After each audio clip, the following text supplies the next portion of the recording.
కీర్తన సంఖ్య 49. సర్వజనులారా ఆలకించుడి. సామాన్యులేమి సామంతులేమి ధనికులేమి దరిద్రులేమి లోక నివాసులారా మీరందరూ ఏకముగా కూడి చెవియొగ్గుడి.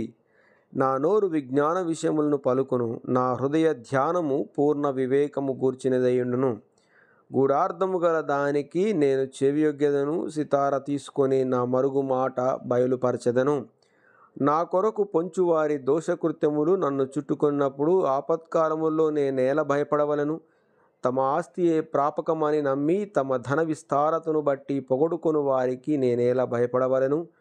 ఎవడును ఏ విధము చేతనైనను తన సహోదరుని విమోచింపలేడు. వాడు కుళ్ళు చూడక నిత్యము బ్రతుకున్నట్లు వాని నిమిత్తము దేవుని సన్నిధిని ప్రాయశ్చిత్తం చేయగలవాడు ఎవడునూ లేడు.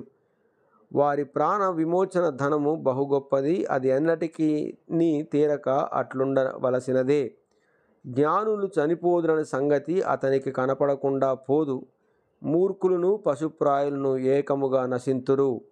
వారు తమ ఆస్తిని ఇతరులకు విడిచిపెట్టుదురు. తమ ఇండ్లు నిరంతరము నిలుచుననియు తమ నివాసములు తరతరములకు ఉండుననియు వారు అనుకొందురు.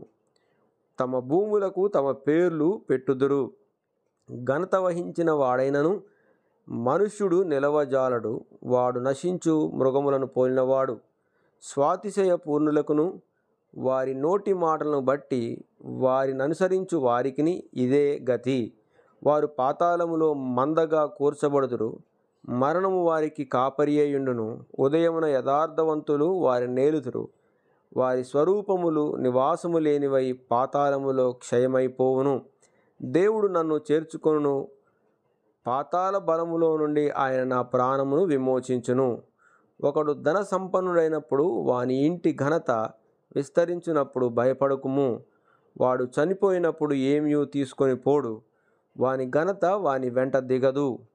నీకు నీవే మేలు చేసుకొంటివని మనుషులు నిన్ను స్తుతించినను, తన జీవితకాలమునొకడు తన్ను పొగడుకొనినను అతడు తన పితరుల తరమునకు చేరవలెను. వారు మరి ఎన్నడూను వెలుగు చూడరు. ఘనత నొందియుండియు బుద్ధిహీనులైన వారు నశించు జంతువులను పోలియున్నారు.